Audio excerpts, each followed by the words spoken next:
कहते हैं कि त्र्यंबक पंत किसी वक्त गोदावरी नदी के आसपास कुछ कार्य कर रहे थे तो गुरु गोरक्षनाथ स्वयं वहां पर पधारे थे और त्र्यंबक पंत को उन्होंने गुरु दीक्षा दी थी।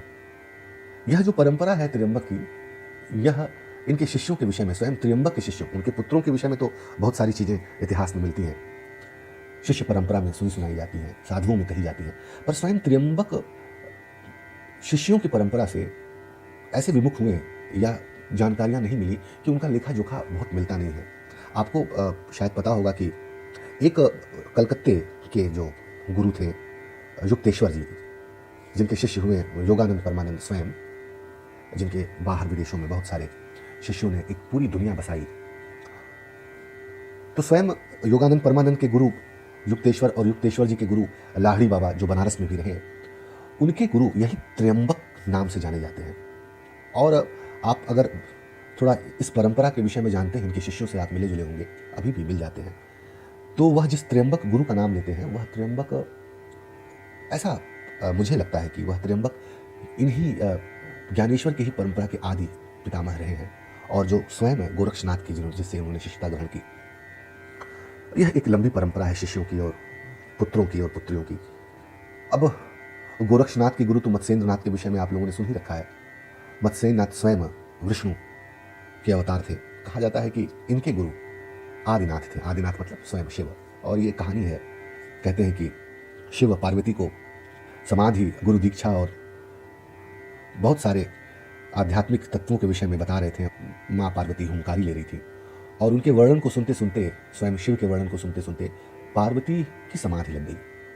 और मछली रूप में विष्णु स्वयं भी वह सारे प्रवचन, वह सारी तत्वों के, निगूढ़ तत्वों के अर्थ को समझ रहे थे, मछली का रूप लिए हुए।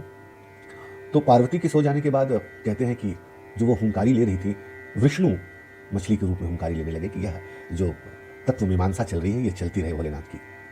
भोलेनाथ को आवाज कुछ बदली बदली नजर आई, तो उन्होंने देखा तो एक मछली थी। तो उन्होंने कहा, कौन है, अपने रूप में आओ। यह कथा है, कथा अपने आप में बड़ी अनुपम है, इसके अर्थ भी कुछ और हैं। तो विष्णु प्रकट हुए।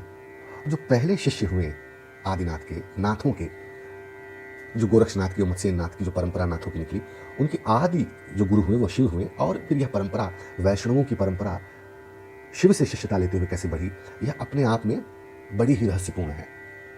मत्स्येंद्र नाथ के शिष्यों में गोरक्षनाथ, चौरंगीनाथ, कानफीनाथ, मैनावती इत्यादि रहे हैं। जलंधर नाथ के शिष्यों में परंपरा जो आगे बढ़ी वह कानफीनाथ और मैनावती की थी, और मत्स्येंद्र नाथ की शिष्यता में जो परंपरा बढ़ी वो गोरक्षनाथ और चौरंगीनाथ की थी। तो एक तरफ तो ज्ञानेश्वर जी की पारिवारिक पृष्ठभूमि स्वयं भी बड़ी आध्यात्मिक थी, सभी विष्णु के भक्त थे, और इसलिए ईश्वर ने भी कुछ ऐसा रचा कि जो उन्हें गुरु मिले, उनके पितामह को, वह स्वयं मत्स्येंद्र नाथ के शिष्य गोरक्षनाथ मिले। मत्स्येंद्र नाथ स्वयं ही विष्णु के अवतार कहे जाते हैं। यह बातें इसलिए भी महत्वपूर्ण हैं कि नाथों की परंपरा ने योग के जो विविध नियम पूरी दुनिया को दिए, उसको समझने के लिए इस परंपरा को समझना बहुत आवश्यक है। नाद परंपरा और नाद को गुनने की परंपरा, नाद से समाधि तक की परंपरा भारत में यदा कदा कुछ इस ढंग से कही गई कि बहुत सूक्ष्म निरूपण, बहुत सूक्ष्म आधार, बहुत सूक्ष्म ज्ञान या तंत्र को लेकर के कोई ऐसी परंपरा हमें नहीं दिखती जो हमारे सवालों का जवाब दे सके।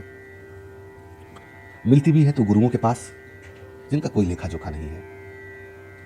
आपने सुना होगा कि योगियों के ध्यान में, परम ध्यान की अवस्था में, घंटे की आवाज, शंख की आवाज, करतल की आवाज, कुछ विचित्र राग रागिनियां इत्यादि उन्हें सुनाई पड़ते हैं।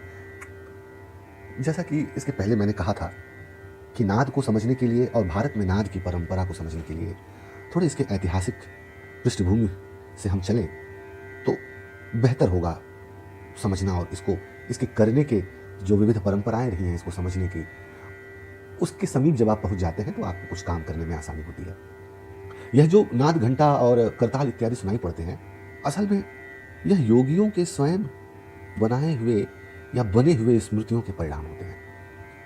हम आज जिस रूप में आपके सामने दिखाई पड़ रहे हैं और आप स्वयं जिस रूप में आज हैं, अगर इसका सूक्ष्म अवलोकन करने की शक्ति आपके अंदर जागृत हो जाए तो आप देख पाएंगे कि आपकी जो यात्रा है अब तक की, वह यात्रा विभिन्न परिवर्तनों से होती हुई आई है और उस परिवर्तनों के होने का अपना एक तंत्र है।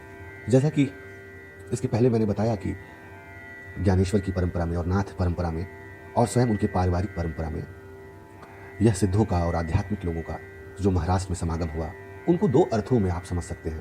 पहला अर्थ अक्सर आपने सुना होगा नाद और बिंदु, जिनका प्रयोग आए दिन हम करते भी आते हैं। तो यह जो नाद और बिंदु है, वह बिंदु परंपरा वह है जो हमारे पारिवारिकता के आधार पर आगे बढ़ती है। हम किससे उत्पन्न हुए, हमारे पिता किससे उत्पन्न हुए, उनके पिता। एक तो यह परंपरा है और दूसरी परंपरा है नाद की परंपरा। नाद में भी पुत्रों की परंपरा होती है, अर्थात दीक्षा परंपरा। गुरु जब अपने शिष्य को दीक्षित करने के बाद जब उसे कुछ सिखाता है, समझाता है, तो वो उसके कही हुई बात अपने आप में एक मंत्र होते हैं उसके लिए, जिसको गुनते हुए, जिनको सुनते हुए, जिनका स्मरण करते हुए वह अपनी आध्यात्मिक यात्रा की तरफ बढ़ता है। तो यह जो नाद परंपरा है, जहाँ पे उसको घंटे, करताल इत्यादि सुनाई पड़ते हैं, यह दरअसल और कुछ नहीं है, गुरुओं के कहे हुए वचन हैं जो सुंदरतम रूप में हमारे कानों में पड़ते हैं। और क्योंकि हम एक खास परंपरा से नाद को जब समझने बैठते हैं और खास परंपरा के लोगों को सुन रहे होते हैं, तो यह जो नाद है, घंटे हैं, वह हिंदू परंपरा में क्योंकि हम पले बढ़े हैं, तो यह जो हिंदू परंपरा है वह करताल को, नाद को, घंटे को और विभिन्न वीणा इत्यादि वाद्यों को बहुत ही आध्यात्मिक ढंग से लेते आया हुआ है। तो कहीं स्मृतियों में उसके अंदर जो नाद की सर्वोत्कृष्ट स्थिति है, वह सर्वोत्कृष्ट स्थिति का रूप वह इन्हीं वाद्यों, इन्हीं करतालों के बीच खोजता है या देख पाता है। मुसलमानों में भी अगर आप मुसलमानी परंपरा से दीक्षित हैं किसी गुरु से, तो वहाँ आपको नाद घंटे नहीं सुनाई पड़ेंगे, वहाँ कुछ और सुनाई पड़ेगा। और वह जो सुनाई पड़ेगा ध्यान के परम अवस्था में, वह उनके नाद के सुंदरतम स्वरूप का जो अभिधान उनकी परंपरा ने, उनके लोगों ने, उनके गुरुओं ने किया होगा, वो उस रूप में उसको दिखाई पड़ेगा। और यह बड़े मजे की बात है कि जब हम अर्थ को ग्रहण करते हैं तो वैखरी स्तर पर हमने शब्दों के माध्यम से अर्थ को ग्रहण हमेशा किया है। आम को जाना हमने जब आम शब्द कहा गया, मतलब जानना, और उस शब्द के साथ विन्यस्त होने की जो हमारी शिक्षा हमारे पैदा होने के साथ शुरू हुई, वह एक दूसरे में इस ढंग से अनुस्यूत हुई कि हम आम को बिना शब्द के आधार पे से समझ ही नहीं सकते।